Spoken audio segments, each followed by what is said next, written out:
Siapa sangka, seorang gadis desa sederhana dari Jawa Timur yang merantau sebagai TKW, akhirnya terjebak dalam pernikahan penuh misteri dengan majikan Arabnya yang sudah berusia senja. Di balik janji harta berlimpah, malam pertamanya justru membuka rahasia besar yang membuatnya nyaris tak berdaya. Akankah ia mampu bertahan? Assalamualaikum warahmatullahi wabarakatuh. Halo sahabat kisah nyata. Semoga kita semua selalu diberikan kesehatan, umur panjang, serta rezeki yang berkah oleh Allah Subhanahu wa Ta'ala. Amin ya Robbal Alamin. Saya ucapkan salam hangat dari kota Surabaya, Jawa Timur. Jangan lupa untuk subscribe channel ini. Tekan tombol loncengnya agar tidak ketinggalan cerita-cerita inspiratif, penuh haru, dan menyayat hati yang bisa menjadi pelajaran hidup untuk kita semua. Siti Maryam lahir dan besar di sebuah desa kecil di Jombang, Jawa Timur. Desa itu dikelilingi hamparan ladang tebu yang luas, sawah yang kering saat kemarau, dan rumah-rumah kayu sederhana yang hampir semua penghuninya berjuang keras untuk bertahan hidup. Ayah Maryam hanyalah seorang buruh tani yang penghasilannya tak menentu. Kadang ia mendapat upah harian, kadang hanya sekedar beras atau hasil panen. Sementara ibunya berjualan sayur di pasar, berangkat sebelum subuh, kembali menjelang siang dengan sisa dagangan yang tak selalu laku. Sejak kecil, Maryam terbiasa dengan hidup yang keras. Ia hanya lulusan SMP, karena setelah itu memilih membantu orang tuanya. Namun hatinya sering menangis saat melihat adiknya, Hasan, ingin melanjutkan sekolah tapi tak ada biaya. Dari situlah Maryam bertekad, ia harus merantau. Banyak tetangganya yang menjadi TKW dan pulang membawa hasil. Ada yang membangun rumah, ada yang membeli sawah, ada pula yang bisa menyekolahkan adik-adiknya hingga sarjana. Itu membuat Maryam semakin mantap untuk pergi. Dengan restu orang tua, Maryam berangkat ke Arab Saudi. Perjalanan panjang dan melelahkan itu menjadi awal bab baru dalam hidupnya. Dari desa yang sunyi, ia tiba di negeri gurun yang asing, dengan bahasa yang tak ia mengerti, adat yang berbeda, dan peraturan kerja yang ketat. Maryam ditempatkan di rumah seorang pria tua bernama Syekh Abdul Karim. Rumah itu begitu megah. Dindingnya marmer putih, lantainya berkilau, lampu gantungnya berlapis kristal. Maryam seperti masuk ke dunia lain. Dari rumah papan reot di kampung, kini ia harus melayani keluarga kaya raya yang segala sesuatunya serba mewah. Hari-hari Maryam diisi dengan pekerjaan rumah, membersihkan ruangan yang luas, menyiapkan makanan, hingga menemani Syekh jika ada tamu penting. Namun ada sesuatu yang berbeda. Tidak seperti majikan lain yang sering terdengar galak, Syekh Abdul Karim justru bersikap lembut pada Maryam. Meski usianya jauh lebih tua, sekitar 70 tahun, ia selalu menyapa dengan senyuman dan tak pernah meninggikan suara. Diam-diam, Maryam sering bertanya dalam hati, mengapa ia diperlakukan begitu istimewa? Apakah hanya karena ia rajin bekerja? Atau ada alasan lain yang lebih dalam? Satu hal yang jelas, langkah Maryam dari ladang tebu di Jombang telah membawanya ke padang pasir yang penuh misteri. Ia tak tahu bahwa jalan hidupnya baru saja dimulai menuju sesuatu yang sama sekali tak pernah ia bayangkan sebelumnya. Waktu berjalan cepat. 2 tahun sudah Maryam mengabdi di rumah megah milik Syekh Abdul Karim. Rutinitas hariannya begitu teratur. Bangun sebelum fajar, menyiapkan sarapan, membersihkan ruang tamu yang luas, hingga menemani majikan tua itu saat ia ingin bercengkerama. Hubungan mereka kian dekat, seakan bukan lagi sekadar majikan dan pembantu, melainkan seperti ayah dan anak. Namun Maryam sering merasakan ada sesuatu yang berbeda dalam tatapan Syekh Abdul Karim. Tatapan itu bukan sekadar kasih sayang seorang tua pada gadis muda, tapi ada rahasia yang disembunyikan. Ia tak berani bertanya, meski hatinya berkali-kali dipenuhi rasa penasaran. Hingga pada suatu malam yang sepi, Maryam dipanggil ke ruang kerja Syekh. Ruangan itu penuh dengan rak buku, karpet Persia, dan aroma gaharu yang khas. Maryam duduk dengan gugup, sementara Syekh menatapnya lama. Setelah hening beberapa saat, pria itu akhirnya berkata dengan suara dalam, "Maryam, aku sudah tua. Aku tidak punya anak, tidak punya pewaris. Selama ini aku hidup sendiri setelah istriku meninggal. Aku ingin engkau menemaniku, bukan lagi sebagai pekerja, tapi sebagai istri." Ucapan itu membuat Maryam terperangah. Jantungnya berdetak kencang, wajahnya memerah, dan tangannya gemetar. Ia tidak pernah membayangkan bahwa dirinya, seorang gadis desa yang hanya tamatan SMP, dilamar oleh seorang pengusaha Arab yang kaya raya. "Sheikh, saya ini hanya orang kecil, pembantu di rumah ini. Bagaimana mungkin?" Suara Maryam terbata-bata, hampir tak keluar. Namun Syekh tersenyum tenang. "Justru karena kesederhanaanmu, ketulusanmu, aku memilihmu. Aku sudah lama memperhatikanmu, Maryam. Kau tidak hanya rajin, tapi juga berhati mulia. Jika engkau bersedia, aku akan menjadikanmu pewaris semua hartaku. Rumah, tanah, hingga perusahaan minyak ini akan aku wariskan padamu." Maryam terdiam. Di benaknya terbayang rumah reot di kampung, ibunya yang sering sakit, ayahnya yang kian renta, dan adiknya yang masih ingin sekolah. Tawaran itu bagaikan cahaya terang di tengah kegelapan. Tapi di sisi lain, ada rasa takut yang menyelimuti. Apakah ia sanggup menjalani kehidupan sebagai istri seorang pria yang usianya jauh lebih tua? Malam itu, Maryam tidak bisa tidur. Ia menatap langit-langit kamarnya, merenungi nasib. Antara logika dan perasaan, antara masa depan keluarganya dan harga dirinya. Ia tahu, keputusan yang akan ia ambil akan mengubah seluruh jalan hidupnya. Dan Maryam pun sadar, apapun pilihannya, tak akan ada jalan untuk kembali ke masa lalu. Keputusan Maryam akhirnya bulat. Dengan doa panjang dan air mata yang tak pernah berhenti mengalir, ia menerima lamaran Syekh Abdul Karim. Ia yakin, bukan sekadar demi dirinya, tapi demi keluarga yang selama ini hidup dalam kesusahan. Hatinya masih ragu, tapi restu orang tua dari kampung yang ia hubungi lewat telepon semakin menguatkan. "Nak, jika itu jalanmu, ikhlaskan. Asal engkau bahagia dan bisa menolong adik-adikmu," pesan ibunya lirih. Hari pernikahan pun tiba. Istana rumah Syekh yang biasanya sepi, berubah gemerlap dengan hiasan bunga mawar putih dan lampu-lampu kristal. Para undangan berdatangan, kerabat jauh, tetangga kaya, bahkan beberapa kolega bisnis Syekh yang datang dengan mobil mewah. Maryam duduk di kursi pengantin dengan hati berdebar. Gaun putih panjang yang ia kenakan begitu anggun, dilengkapi kerudung tipis yang menjuntai. Namun di balik senyum tipisnya, ada kegugupan yang tak bisa ia sembunyikan. Syekh Abdul Karim, dengan jubah putih bersulam emas, berdiri di sampingnya. Meski usia renta tampak jelas dari keriput wajahnya, sorot matanya tetap tajam dan penuh wibawa. Para tamu menatap dengan rasa heran sekaligus kagum. Bagaimana mungkin seorang gadis Jawa sederhana bisa mendampingi seorang miliarder Arab yang disegani? Bisik-bisik mulai terdengar di sudut-sudut ruangan. "Pasti gadis itu hanya mengejar harta," ucap salah satu wanita bergaun mahal. "Atau mungkin Syekh punya alasan lain. Siapa yang tahu?" sahut yang lain. Maria mendengar sebagian bisikan itu, membuat dadanya semakin sesak. Ia mencoba menguatkan diri dengan mengingat wajah ayah dan ibunya. "Aku harus kuat. Ini sudah jalanku," batinnya. Prosesi akad berlangsung hikmat. Dengan lantang, Syekh mengucapkan ijab kabul dalam bahasa Arab, disambut doa dari para ulama yang hadir.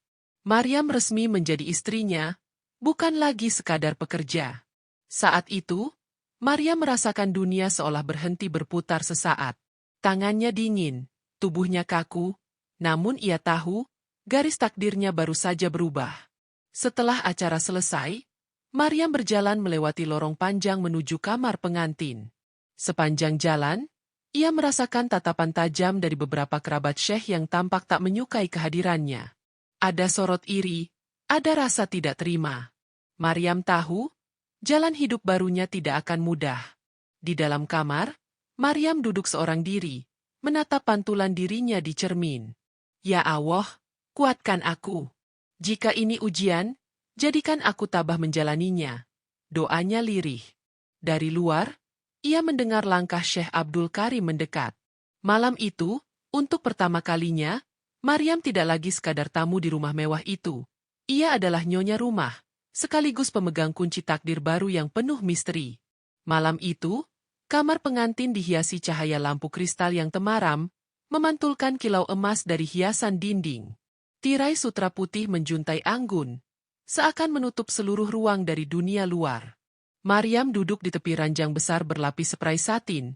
Tangannya saling meremas, keringat dingin membasahi pelipisnya. Gaun putih yang masih ia kenakan membuatnya terlihat anggun. Namun dalam hati, ia merasa begitu rapuh.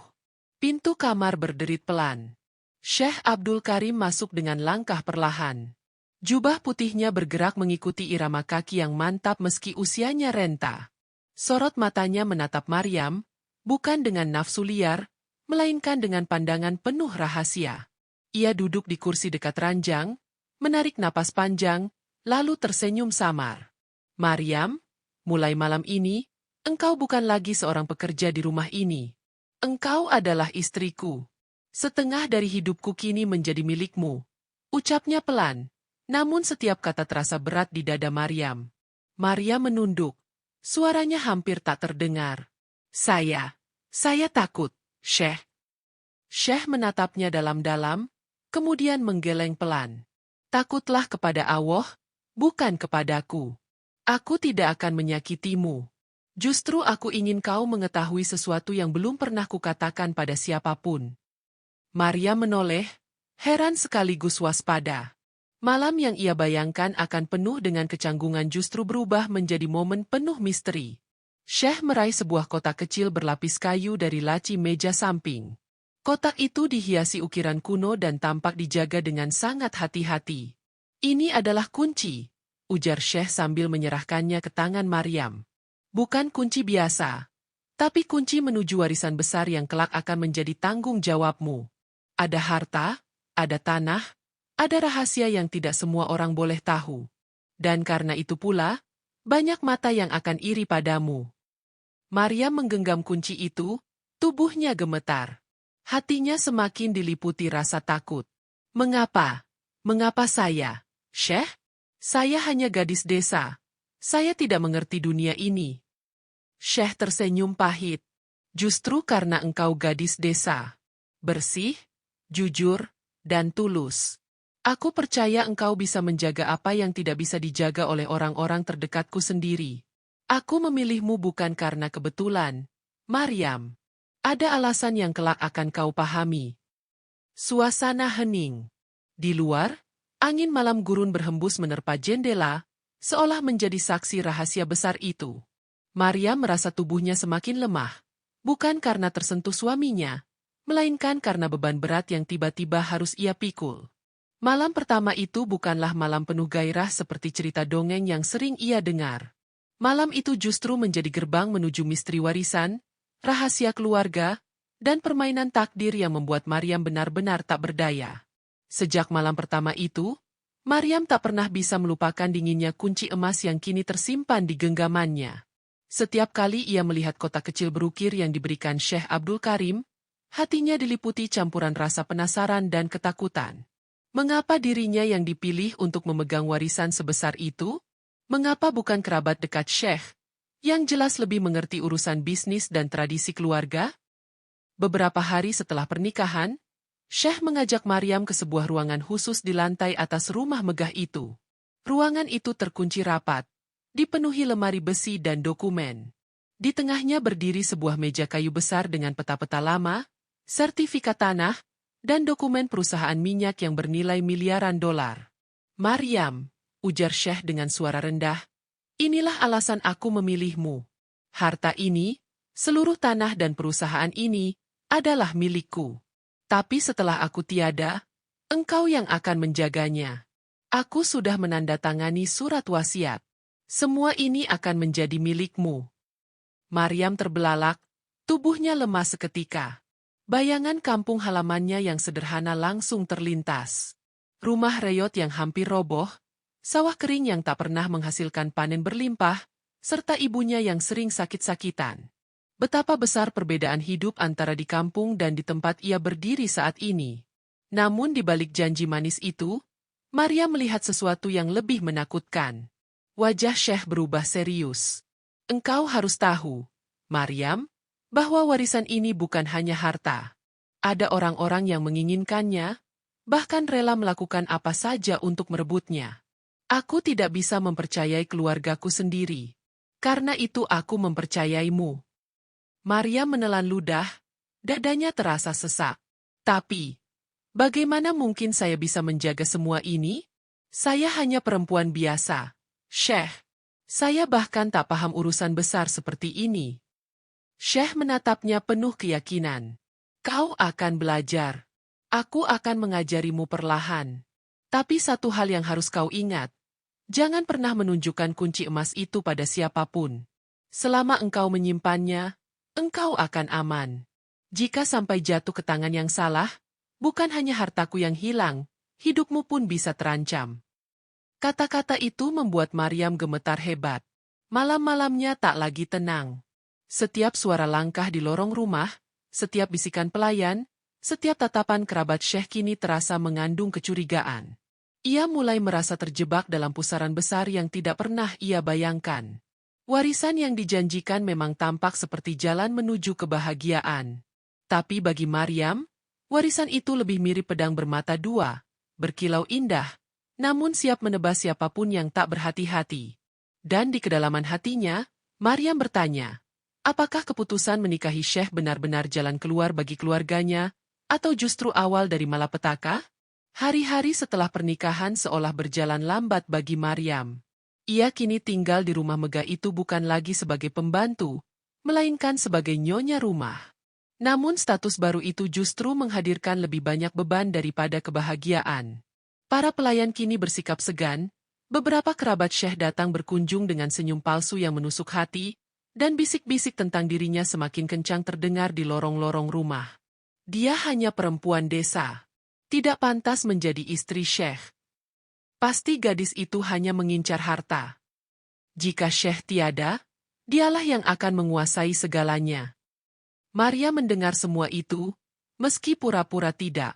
Setiap ucapan itu terasa seperti duri yang menancap dalam dadanya. Namun lebih dari sekadar hinaan, ia merasakan bahaya nyata. Tatapan mata penuh iri dari beberapa sepupu Syekh membuatnya sulit tidur. Ia tahu, mereka tidak akan tinggal diam jika warisan benar-benar jatuh ke tangannya. Syekh Abdul Karim berusaha menenangkan istrinya. Malam-malam mereka sering diisi dengan percakapan panjang. Syekh mengajarkan tentang bisnis, tentang cara menjaga kehormatan keluarga, bahkan tentang hukum-hukum waris di negeri itu. Tapi semakin banyak Maryam belajar, semakin ia sadar betapa rumit dan berbahayanya dunia yang kini ia masuki. Suatu malam, Maryam terbangun oleh suara berisik di luar kamar. Langkah kaki terdengar tergesa. Suara bisikan pelan terdengar samar. Saat ia membuka pintu sedikit, ia melihat dua kerabat Syekh berbicara dengan wajah tegang. Kalau warisan itu jatuh ke tangan perempuan Jawa itu, kita semua akan kehilangan segalanya. Salah satu dari mereka berucap dengan nada marah. Maryam menutup pintu dengan tangan gemetar. Air matanya jatuh tanpa bisa ditahan. Malam pertama yang dulu ia bayangkan penuh kebahagiaan kini berubah menjadi lingkaran ketakutan. Ia merasa seperti pion kecil dalam permainan besar yang tak pernah ia pahami. Di sisi lain, Maryam tidak bisa mundur. Ia sudah terikat, sudah sah menjadi istri. Ia memegang kunci emas yang bisa membuka gerbang warisan, sekaligus mengundang bencana. Semua jalan kembali telah tertutup. Di dalam hatinya, Maryam berdoa dengan lirih. Ya Allah, jika ini jalan takdirku, kuatkan aku. Jangan biarkan aku tersesat dalam harta dan kekuasaan. Jadikan aku aman, dan lindungi keluargaku di kampung dari semua bahaya. Sejak malam itu, Maryam benar-benar mengerti. Pernikahannya dengan Syekh bukan hanya tentang cinta atau harta. Ia kini terperangkap dalam pusaran intrik keluarga besar, antara takdir dan perangkap yang tipis bedanya. Dan Maryam hanya bisa bertanya pada dirinya sendiri. Apakah ia akan mampu bertahan, atau justru tenggelam dalam permainan warisan yang kejam ini? Sahabat kisah nyata. Begitulah perjalanan hidup Maryam, TKW asal Jatim yang akhirnya dinikahi majikan Arabnya. Dari gadis desa yang polos, ia masuk ke dalam pusaran warisan, harta, dan intrik keluarga besar yang penuh misteri. Semoga kisah ini memberi kita pelajaran bahwa jalan hidup tak selalu bisa ditebak. Kadang, di balik kesulitan, ada ujian besar yang harus dihadapi dengan sabar dan ikhlas. Jangan lupa untuk like, komen, dan subscribe agar tidak ketinggalan kelanjutan kisah-kisah inspiratif lainnya. Wassalamualaikum warahmatullahi wabarakatuh.